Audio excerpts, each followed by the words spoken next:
Idumota Market. Eko Idumota, once a residential neighborhood, is home to Idumota Market located on Lagos Island. It is one of the oldest and arguably one of the largest markets in West Africa.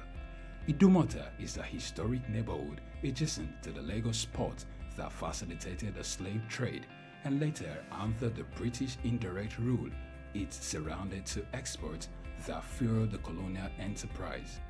Idumota was also the location of an armed forces remembrance cenotaph called Soja Idumota, built as a monument to Nigerian soldiers who served with the West African Frontier Force.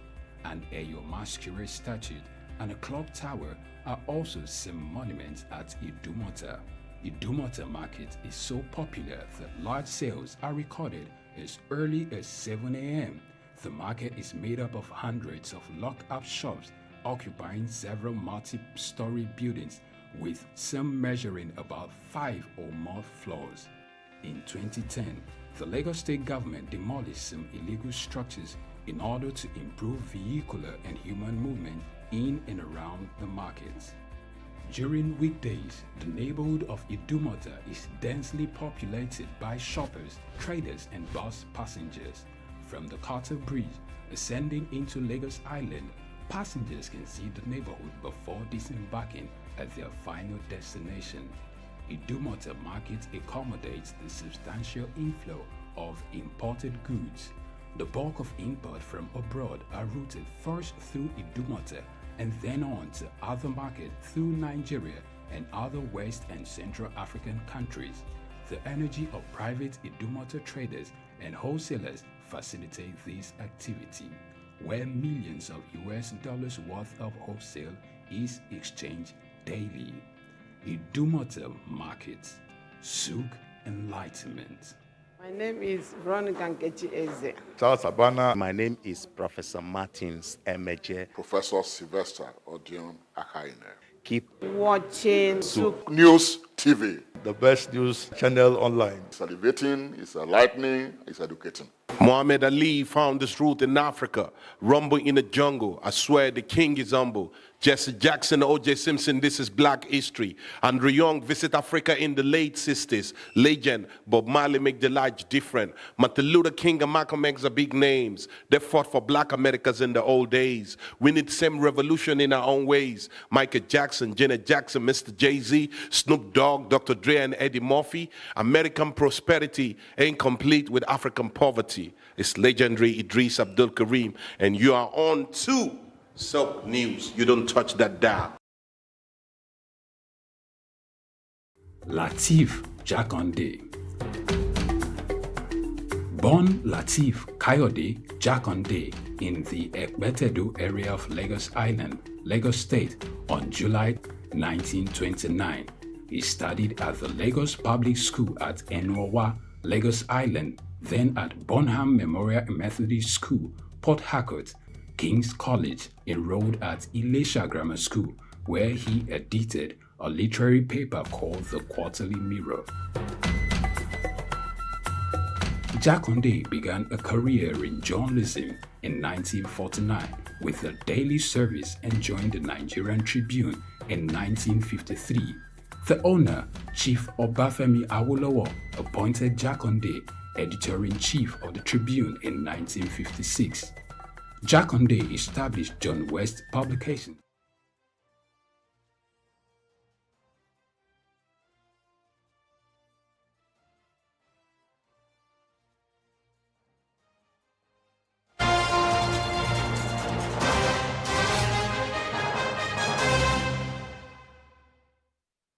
On News Art Today.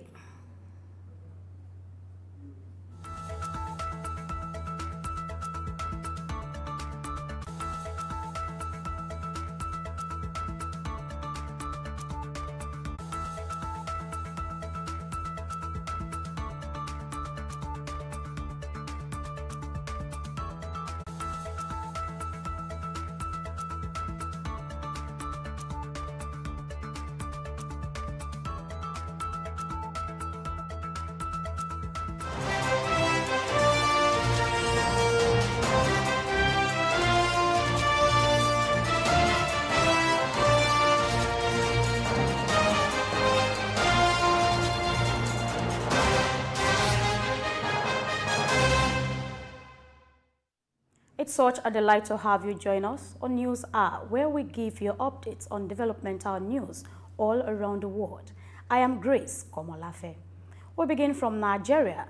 The National Automotive Design and Development Council has partnered with Wando Clean Energy to introduce electric vehicles (EVs) in Nigeria's public transportation system, aiming to decarbonize and promote sustainable transportation solutions. The collaboration revealed the urgency of transforming to renewable energy sources to enhance energy security in Africa. Wando Clean Energy's sustainable transport project design aligns with this goal, addressing Nigeria's energy challenges while fostering economic growth. The Council's Director General, Joseph Osanekme, commends the initiative, emphasizing its potential to address environmental concerns and drive the automotive sector's growth. He stresses the importance of synergy between stakeholders to promote widespread EV adoption, ultimately elevating Nigeria's economy. This move reflects a broader global trend towards cleaner, more sustainable transportation options amid growing climate economies. Moving on, Nigerian Minister of Works David Umahi says the federal government has contacted Julius Berger Construction Company to rehabilitate the underwater damages of the Third Mainland and Qatar bridges at the cost of 46 billion naira.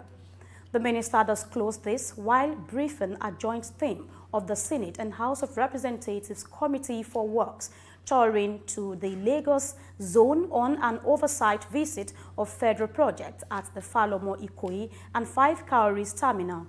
The minister further explained that there were 3 critical underwater challenges affecting the structures, which were the depletion of the slabs, others were the deteriorating of the pie caps, among others.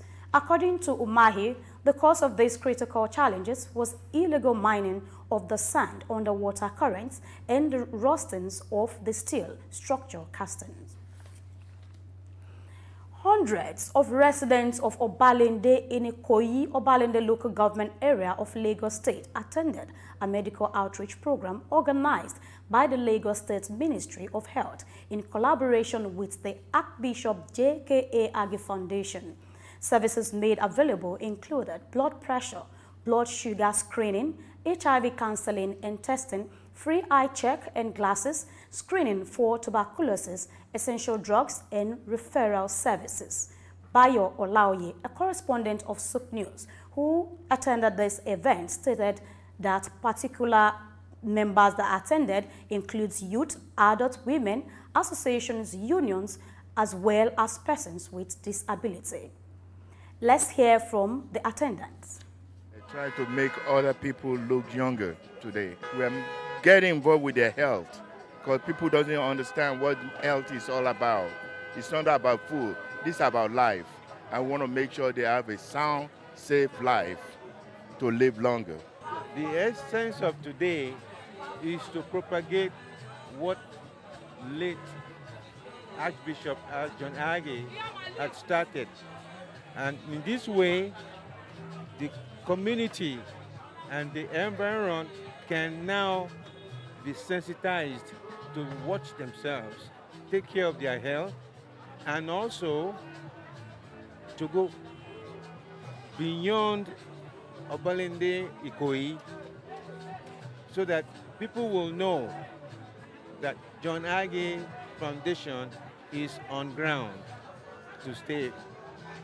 We are here to screen people, to let them know maybe they have TB or not. Because if they know they have TB, it's their best option. Because the drugs is free. They will be placed on treatment free, without no pay, without no fee. But if they don't have, it's nice also. My experience today has been a lot because I've seen a lot of different faces, a lot of people. I met different people that I've not even seen before. So, but at least we could at least see few people that would screen for TB, that would know they would have TB. So we would need to treat them first once their result is out, to allow them not to spread to other people, because TB spread very easily. It spread when you sneeze, when you cough. I might just spit on the floor. Someone else can contact it.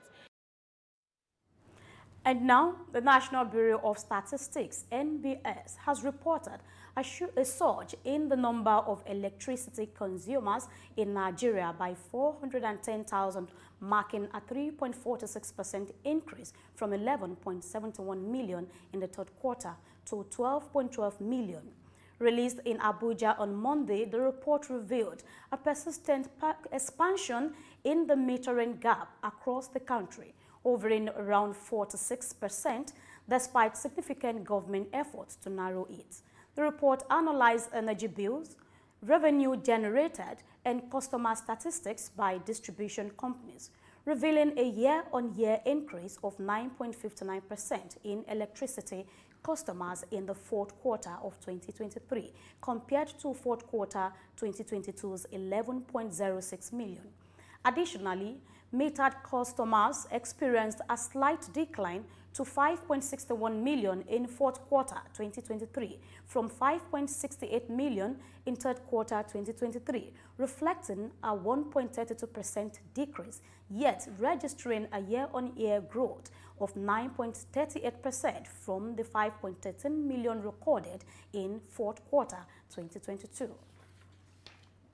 Still taking report from the Nigerian Bureau of Statistics, and now in transportation, the Nigerian Railway Corporation's revenue has declined by 2.64% in 2023, amounting to a loss of 119,850,000 naira compared to 2022 figures. Passengers' revenue decreased from 4.55 billion naira to 4.43 billion naira, with passengers' numbers dropping by 32.08%. Quarterly revenue varied, with the first quarter of 2023 showing a sharp decline. The security challenges across the country increased the financial decline, notably seen in fourth quarter. This was highlighted by an attack on a train in March 2023, resulting in the suspension of services along the Abuja-Kaduna route. Despite challenges, operations resumed in January 2023 with enhanced security measures, including luggage scanners at railway stations, sanctioned by the federal government. In another development, the exchange rate between the naira and the dollar closed at 1,278.58 naira on Tuesday, marking the fourth trading day on the official NAFEX market to fall below the 1,300 naira ceiling since January 26 of this year. The official market had seen a sharp escalation from 891.9 naira per dollar on that day to 1,348.62 naira per dollar the following day, consistently closing above 1,300 naira per dollar 3 days after, with the naira depreciating to as low as 1,650 naira per dollar on March 13, 2024. However, with the implementation of effective forex policies, the naira has since rebounded, gaining over 21% against the dollar since March. Key data highlights shows the exchange rate closing at 1,278 naira per dollar at the end of trading, with an intraday high of 1,312 naira to $1 and an intraday low setting at 1,250 naira to $1. The average daily turnover stood at $111.8 million, representing a significant decrease from the record $852 million recorded in March. Additionally, the parallel market reported an even stronger exchange rate at around 1,250 naira per dollar, according to various operators tracked by Nairametrics, highlighting a positive trajectory for the naira across forex markets. Owing to the recent bank recapitalization in banking sector, stakeholders have emphasized CBN's responsibility to reassure depositors of the safety of their funds to allay any form of fear. Among the stakeholders is the Nigerian Association of Chambers of Commerce, Industry, Mines and Agriculture, which is adopting a cautious stance, analyzing the implications of the CBN's guidelines on bank recapitalization. Similarly, The CEO of the Center for the Promotion of Private Enterprise, CPPE, Dr. Muda Yusuf, warns about the consequences of the proposed bank recapitalization, highlighting the erosion of minimum capital due to inflation since the last major review in 2005. They acknowledge the stability of Nigerian banks but advocate for continuous growth to support the nation's aspiration to become a global emerging economy. We take a breather and return with more stories. Don't go away.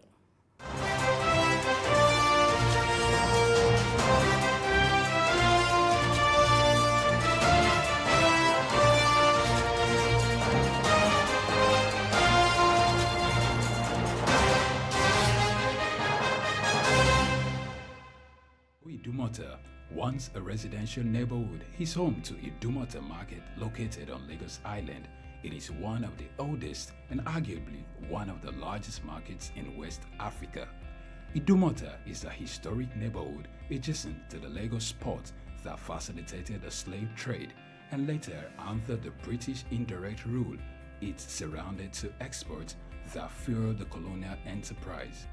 Idumota was also the location of an Armed Forces Remembrance Cenotaph called Soja Idumota, built as a monument to Nigerian soldiers who served with the West African Frontier Force. An Eyo Masquerade statue and a clock tower are also some monuments at Idumota. Idumota Market is so popular that large sales are recorded as early as 7 a.m. The market is made up of hundreds of locked-up shops occupying several multi-story buildings, with some measuring about 5 or more floors. In 2010, the Lagos State government demolished some illegal structures in order to improve vehicular and human movement in and around the markets.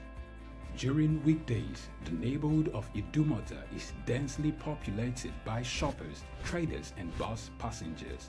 From the Carter Bridge ascending into Lagos Island, passengers can see the neighborhood before disembarking at their final destination. Idumota Market accommodates the substantial inflow of imported goods. The bulk of import from abroad are routed first through Idumota and then on to other markets through Nigeria and other West and Central African countries. The energy of private Idumota traders and wholesalers facilitate this activity, where millions of US dollars worth of wholesale is exchanged daily. Idumota Market, SOUQ Enlightenment.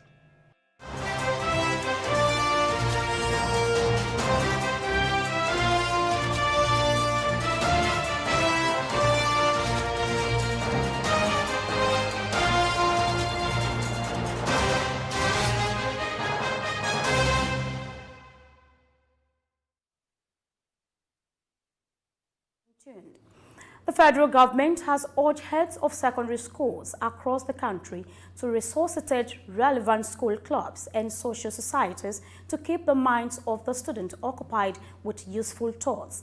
This is in response to the rise in cases of examination malpractices, drug abuse, cultism, and other vices in the nation's secondary schools. Speaking at a sensitization program for parents, teachers, and stakeholders on how to kick out vices in secondary schools, the Minister of State for Education, Dr. Yusuf Sununu, noted that the menace was a threat to the foundations upon which the nation's institutions stood.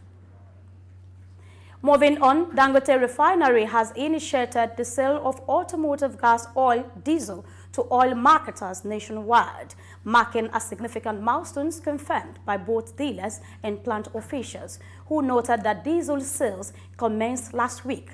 The national president of the Independent Petroleum Marketers Association of Nigeria, Abubakar Maigandi, anticipates a notable reduction in diesel prices with the refinery's entry into the market, while noting a decline in diesel prices already observed in Lagos.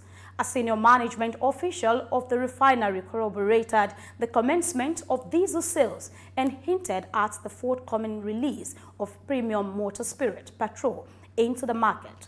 Despite recent progress, regulatory approvals have posed challenges, hampering the refinery's initial plans to introduce aviation fuel, Jet A1 and diesel into the Nigerian market.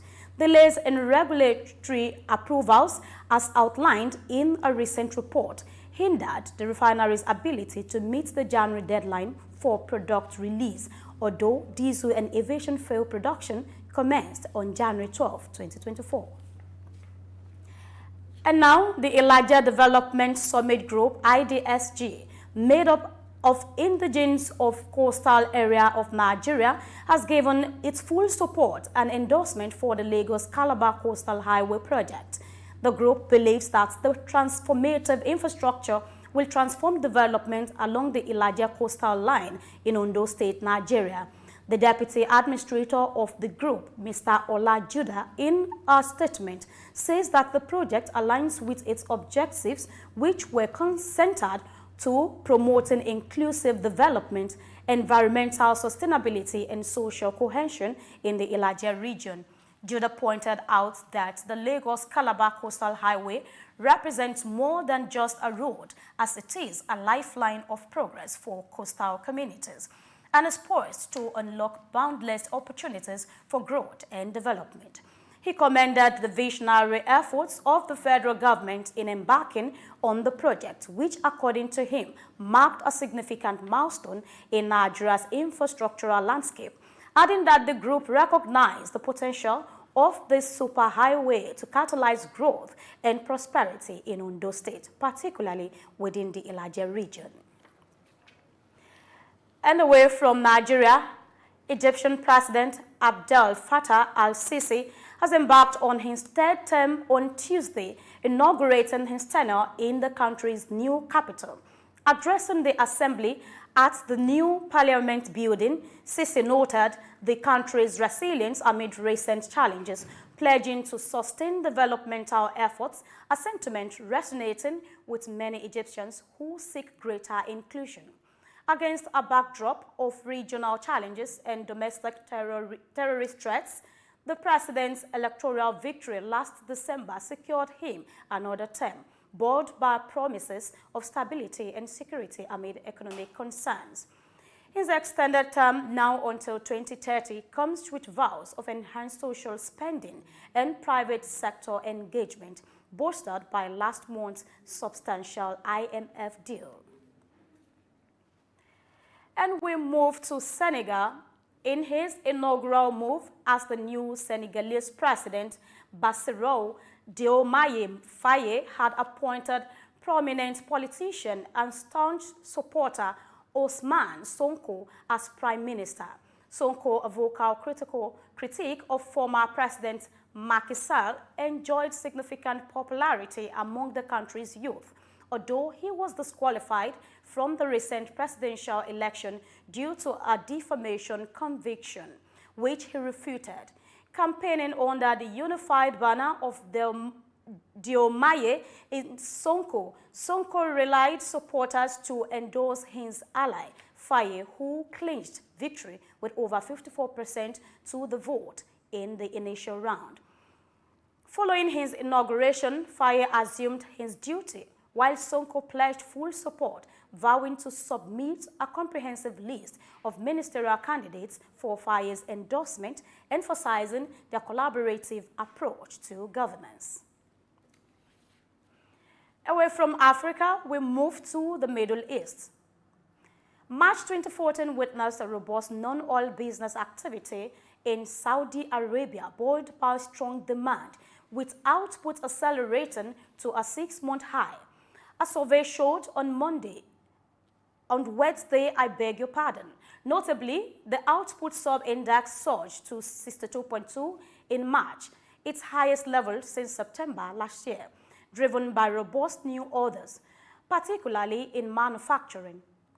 Chief economist at Riyadh Bank, Naif Al-Ghaith, attributed the market's resilience and growth potential to the strong performance across various sectors, highlighting increased order books and new customer acquisitions. Government investment in sectors like tourism, construction and manufacturing as part of Vision 2030 in bolstering non-oil industries, signaling a shift away from dependence on hydrocarbons. And we go on a short break and return with more stories. Please stay with us.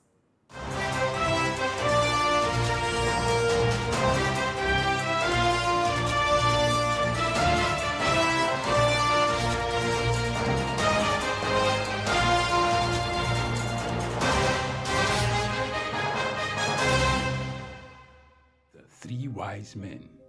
Iconic sculptures and statues adorn major metropolitan cities of the world. In Lagos, Nigeria, the statue of three men designed to depict the state's cultural heritage and to usher in visitors and tourists into the ever-accommodating center of excellence is no doubt an astounding work of art. Originally built under the administration of Colonel Raji Rasaki, designed by Bodun Shodende in 1991 and standing over 12 feet high, referred to as Agba Meta or Aro Meta, the three sculptured chiefs were placed along the Lagos-Ibadan toll gate to welcome people coming into Lagos State. The statue called the Three Wise Men by many has become a major signature for the state.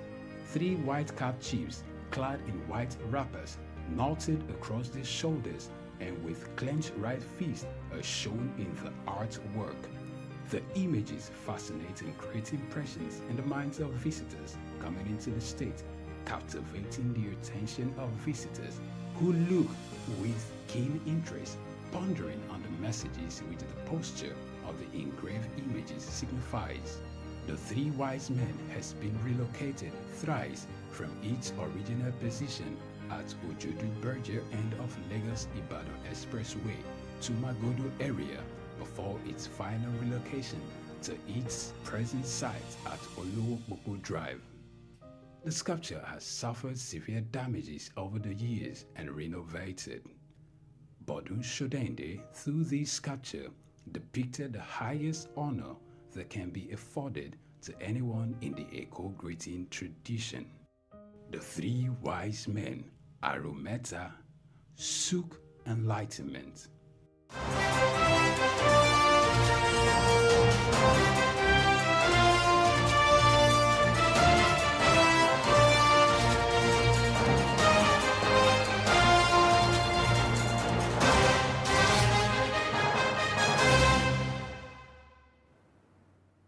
Welcome back, and you are still on to News Hour on SOUQ News Television, your choice station for developmental news from Nigeria and beyond.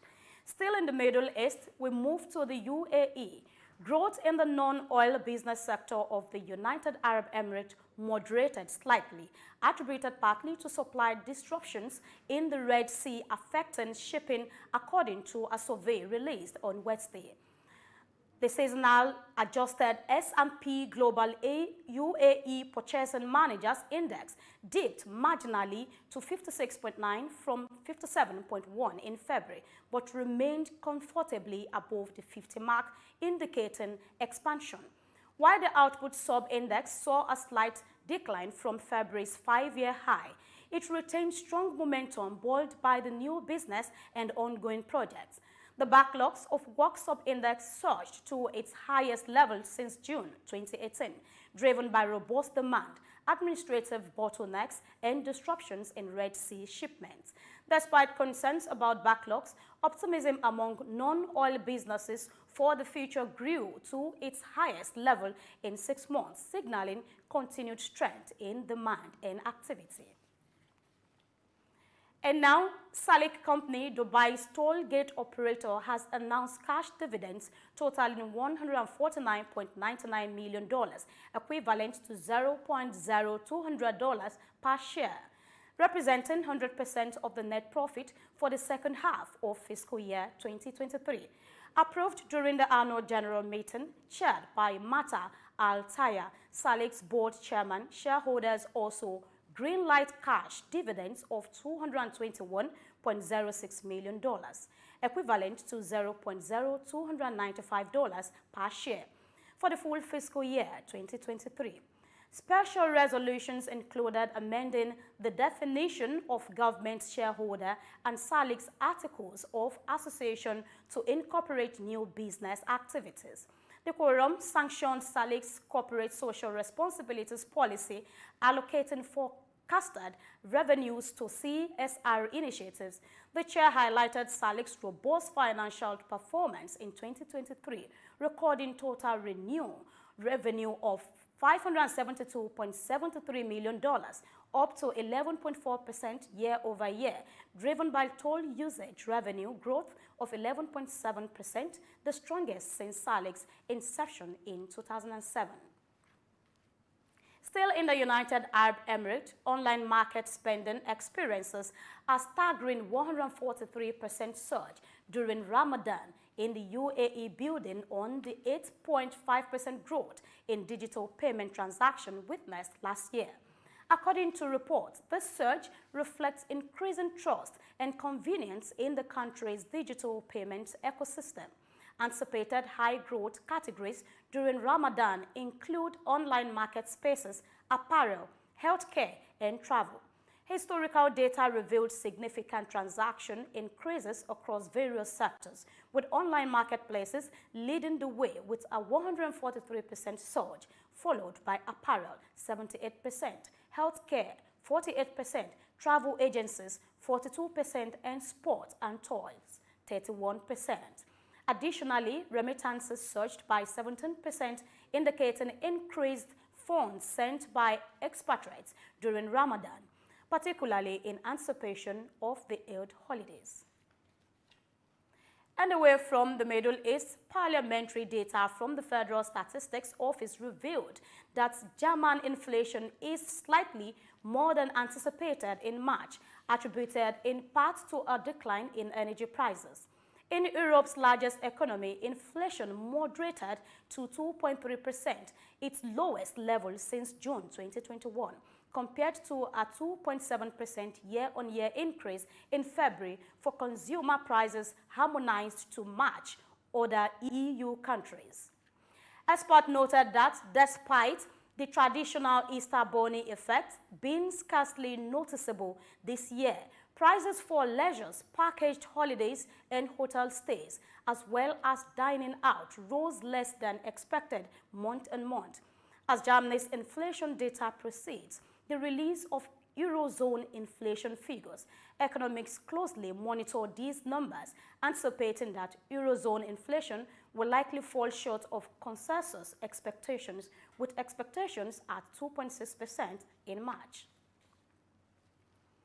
And we take some tech-related stories. Xiaomi, the Chinese smartphone manufacturer, has announced that it had received over 100,000 orders for its debut electric vehicle, the SU7, as it commenced deliveries. CEO Liu Jun hailed the car's release as a significant milestone, likening it to the revolution in smart cars. During a ceremony in Beijing, the initial batch of 5,000 vehicles, known as the Founders Edition, saw strong demand, prompting Xiaomi to caution buyers of potential wait time ranging from 4 to 7 months. Despite the surge in interest reflected in a 16% share price increase, analysts anticipate a per-car loss of nearly $10,000 Xiaomi this year. Nevertheless, Xiaomi's SU7 enters China's competitive electric vehicle market with a sub-$30,000 price tag, positioning it favorably against competitors like Tesla's Model 3.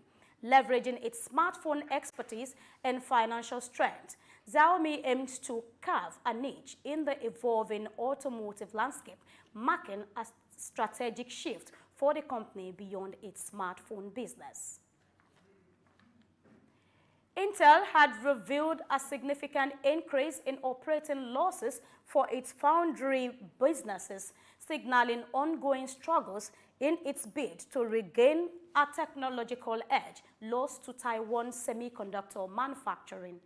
The manufacturing unit reported $7 billion in operating losses for 2023, surpassing the $5.2 billion loss in the previous year, alongside a revenue decline of 31% to $18.9 billion. CEO Pat Gelsinger acknowledged the challenges during an investor presentation, forecasting 2024 as the peak year for operating losses, but aiming for breaking even by 2027.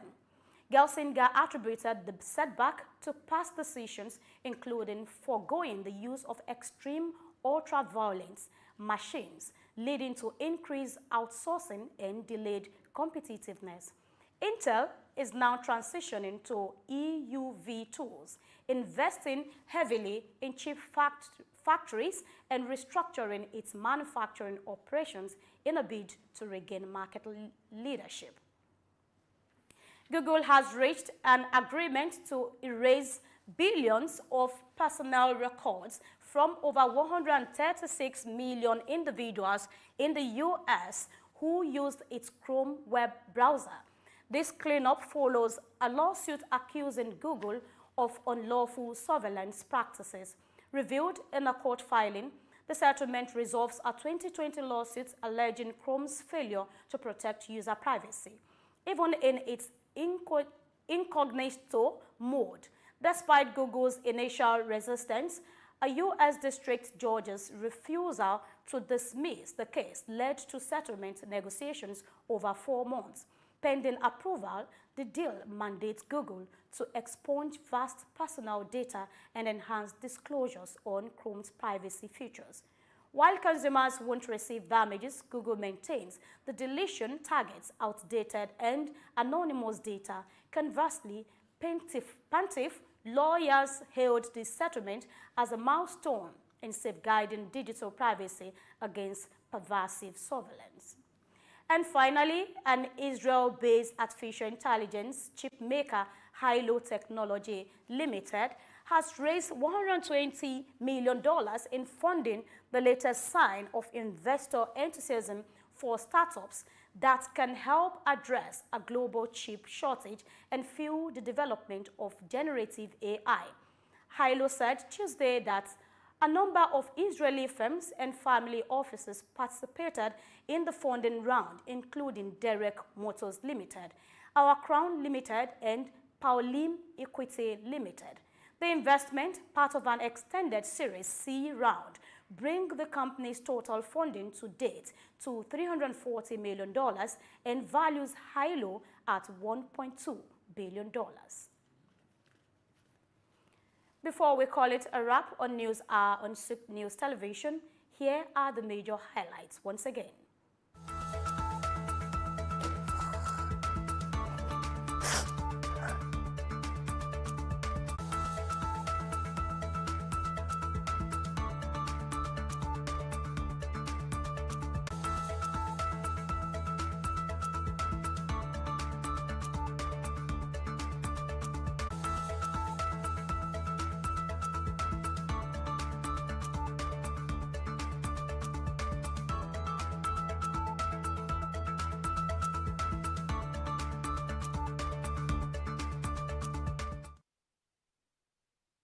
We can take on News Hour for now. On behalf of the news team, I am Grace Komolafe. Many thanks for watching. SOUQ Pulse comes up shortly.